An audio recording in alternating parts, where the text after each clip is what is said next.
Welcome to Kenton Teaches. Enjoy the video. Start by gathering a Torx T8 screwdriver, a plastic spudger, replacement triggers, and small springs.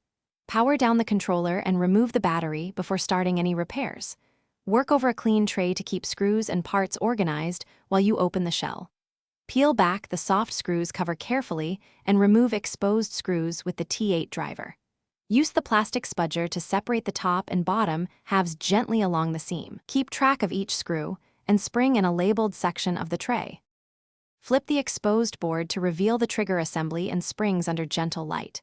Lift the trigger assembly and remove the worn trigger and its spring carefully with the spudger. Inspect the pivot pins and the plastic housing for damage before installing new parts. Clean contact areas with 90% isopropyl alcohol and lint-free cloth to remove dirt and grime.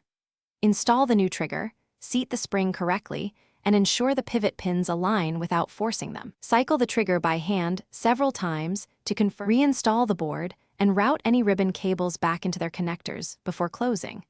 Reinstall screws evenly without over-tightening to avoid warping the plastic shell during reassembly. Snap the shell halves back together and ensure all clips engage along the seam with even pressure.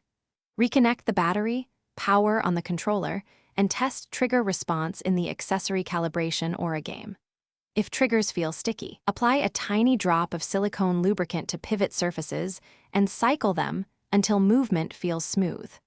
Finally, confirm.